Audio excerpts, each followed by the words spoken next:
Thank you, Deputy President. Good to see you in the House again.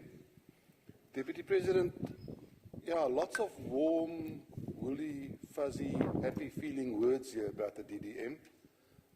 Lots of imbizos and breaking down silos and planning.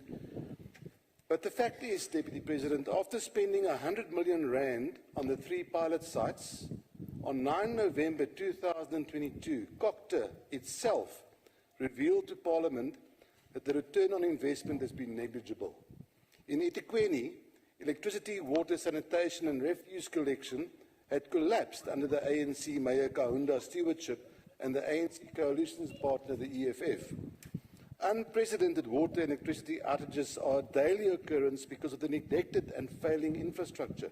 There are sewer spills in rivers and on beaches, and to add insult to injury, the city's customer fault reporting channels had completely collapsed.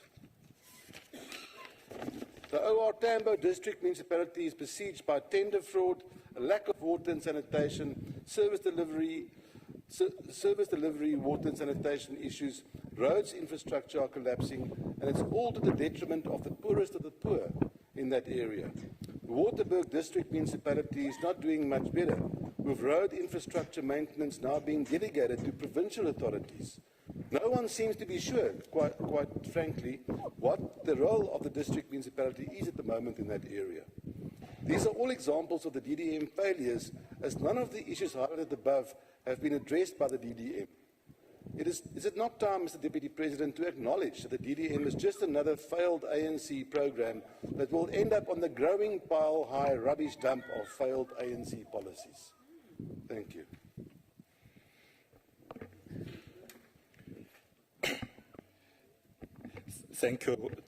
Thank you, Honourable Chairperson.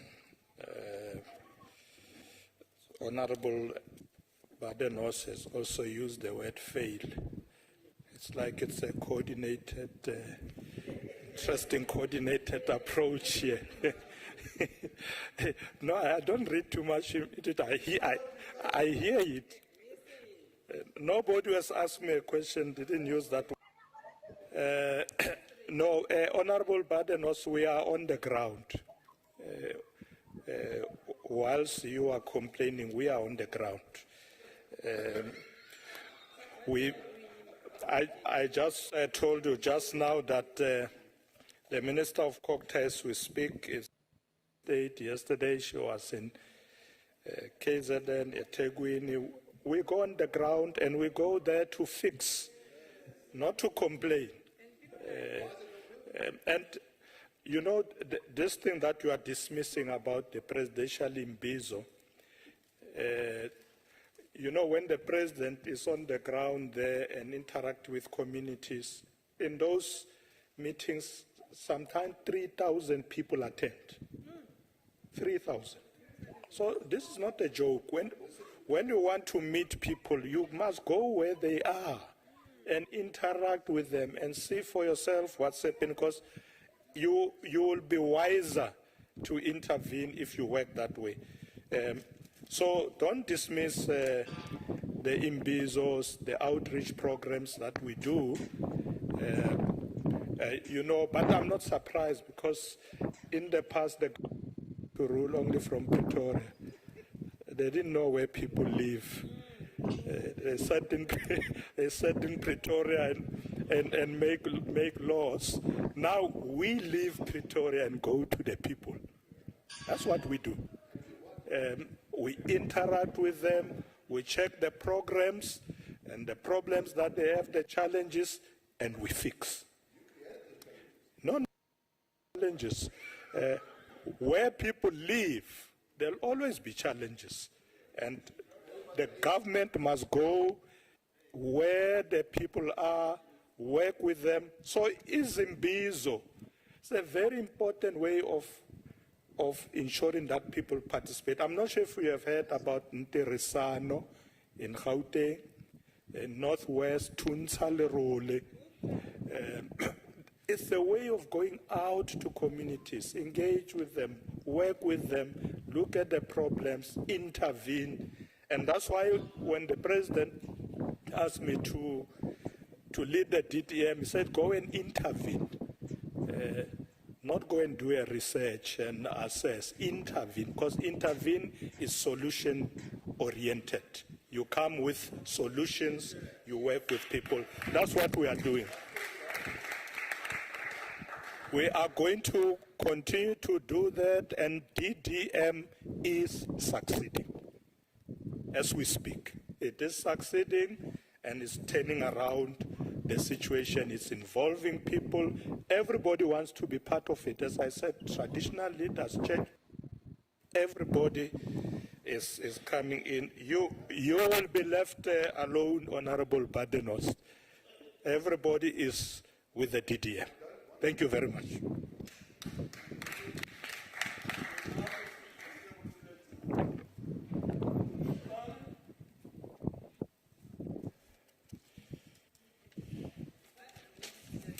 We'll now proceed to Honorable Mletane. Chairperson, it's Mukause. Please proceed. Thank you, Chair of the Council. Ndate Mashatile, your government is failing. Your government is not providing any solutions to the problems of South Africans. Back in 1994, Black majority gave you the mandate to go and change the lives of Black people who were marginalized. They gave you the mandate to go and provide basic services at the level of local government. So you are the same as the apartheid government. You are worse because Black people gave you the mandate to change their lives. As we speak, the sphere of local government has completely collapsed. A total of 128 municipalities were reported to be in a financial distress in the year 2021. The number of municipalities under distress increased to 168, with only 5% of those municipalities which are in a stable conditions. What are solutions has the district development model provided in building internal state capacity so that state can improve service delivery level of local, construct and maintain infrastructure such as roads, stormwater, railway, basic services such as schools and houses. Hospitals are a priority, but they have collapsed. What are your solutions based on a district development model? Thank you. Deputy President. Thank you very much. After the ranting by the member, let me once again repeat that the district development model ensures that the three spheres of government work together, and that's what we are doing. We are out there dealing with these issues as one government. Instead of working in silos, we work together, we coordinate, and there is progress out there. You know, there are many people who these days are beginning to say, you know, you are worse than the apartheid government, you are worse. I don't think they lived under apartheid, these people. Maybe we can forgive you, Honorable Member, maybe you were young at the time. Ask us who lived under apartheid, we will tell you that it is better today. When I was a student in the 1970s, 80s, I used a candle to study. Because in Alexander, we had no electricity. In fact, it was called Dark City. And there are many of us who can tell you stories like that, where people work hundreds or 10 of kilometers to school, because you'll have only one school in a village. Today, there are many schools in our communities. There are people who have houses now provided by the state, even in deep rural areas. They have access to water. But yes, when you supply services to thousands and millions of people, you are going to have the pressure. The infrastructure will have the pressure. The resources are going to be needed to this huge backlog. So we are doing our best through the district development model. We are coordinating, and if you go out there, there are a lot of projects that are being implemented, particularly infrastructure projects. When I talk about programs like Tunsale Rule, maybe some members don't understand what it means. It's a service delivery program on the ground. They are fixing roads, they are fixing clinics, they are fixing schools. It's a program on the ground, working with people. It's not just going around talking. So, Honorable Chairperson, we will continue to work as others continue to talk. Because they can only talk. We will continue I'm to writing work. on a point of order, Chair. Thank you very On a much. point of order. What is the Chairperson, point of order? on a point of order, Chairperson. What is the point of order? I have asked Mr. Mashatile a question, and he continues to tell us a story. My question was, what solutions are the district development model providing? Yes, Chief He Whip, continues to tell us.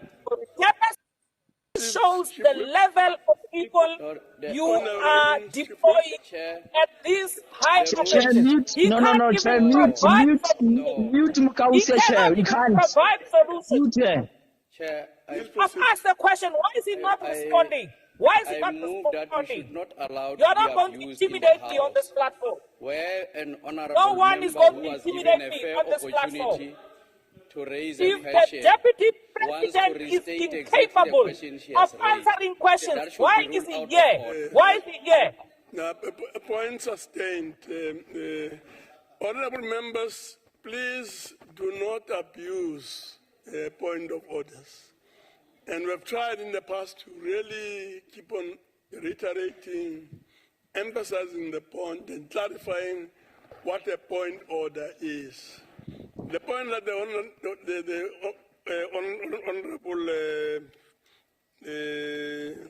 what's the name again? Honorable Mukause is raising. Because you are absent is in not the a house, you point won't of even know order. my name. So I'll order Take her out. Take her out of the system. the table to please switch off that mic if he continues. Thank you very much. We now proceed to the last supplementary question from Honorable Dodov. Point of order. Yes, on what point are you raising? Thank you, Chairperson. I'm rising, Chairperson, on your ruling, which is wrong, Chairperson. Yes, because Chairperson, that if a member raises, this is it's a session of questions and answers. The member have asked a question to the Deputy President, but now you're not allowing the member, the Deputy President, to respond on a specific question that the member has. That's why the member is called on the point of order, because this session, it's a session where we ask questions to the Deputy President, and if we feel that the Deputy President has not, you raise a point of order. And again, Chairperson, you were wrong to allow the Chief Whip to stand while you have recognized Member Mukause on the virtual platform, which is wrong, Chair. Like what we are doing now, Honorable Makwala, we are abusing point of order to debate a point and to try and contradict what has been said by others. Please don't do that. Madam Nyambi. Chair, the rules of the House are very clear. It's so unfortunate that we are at the end of the term. A presiding officer, once has made a ruling, no one, not even a single member, can challenge the authority and the ruling of the chair. And the other thing, Chair, when the honorable member was asking the question, decided to be political, not even link it to the original question. And we listened to that because we respected her. And it's totally wrong for members to challenge the authority of the chairperson unless you want to compromise and cause the decorum of this house. I appeal to members, let's respect the authority. If you are not happy about the ruling, there's a process, the rules are very clear. Thank you very much, Honorable Nyambi. I'm sure that clarifies the issue. We'll now move on to... On the a last point of supplementary order, question. Chair. Honorable On a Dodoko. point of order. On a point of Honorable order. Dodoko, please proceed. That does not clarify anything. Chairperson, I'm it clearly asking shows you the the table level to please of switch people on you are that mic. deploying. Please proceed, Honorable Dodoko. Thank you very much, Chair. Deputy President, last week we made an observation. And the observation is that these parties are so disparate that they are looking for votes, and in the process they act like predators. And that is what they are doing today as you respond to these particular questions, including the DA. The DA hates the DDM. They do not implement it and apply it here in the Western Cape, and this is a source of concern. Now, Deputy President, having had your response to the importance of private sector involvement in working with the government for effective implementation of programs as well as provision of basic services, as illustrated in the example of Anglo Platinum in Limpopo and Sishen Mine in the Northern Cape, how will the government draw in more private sector participation and collaboration to ensure that social and economic development objective of the DDM takes place? Thank you. Thank you very much, Honorable Deputy President. Thank you very much, Honorable Todov. You are quite right. Those are very good examples. The Sisheng mine in the Northern Cape and the Anglo Platinum mine in Limpopo, they actually provide funding for bulk infrastructure. And you will recall, Honorable Dodov, that the President in his weekly newsletter did indicate that there is phenomenal progress or remarkable progress with the implementation of DDM because of the move to real partnerships where we no longer just believe in that government alone will be able to do this. Because the collaboration, for instance, ensures that we can bring various other players that will help with implementation. So what we have agreed upon in implementing the DDM is now to increase the partnerships similar to this one that you spoke about. We have asked all provinces to begin to invest more in partnerships. In some areas, I know that in Gauteng, they've also been working very close with the mining areas. It's happening in the Northwest. I was talking to the acting premier there, Mr. Malloy, who indicated that they have a number of projects that they have now completed working with Sibanye, is that Sibanye, the mining company. So they, and they are focused in areas like Marikana, where there were challenges. They are now building new facilities. So we're going to work with provinces and help them to coordinate with the private sector to implement more of these initiatives. And I know that even in Sekhukhune, in Limpopo, there are now new initiatives in that regard. It's a very important intervention where the district development model is not only reliant on government resources, but bring in private sector resources. So these similar projects, you're going to see them increasing with time to come in the future in various provinces.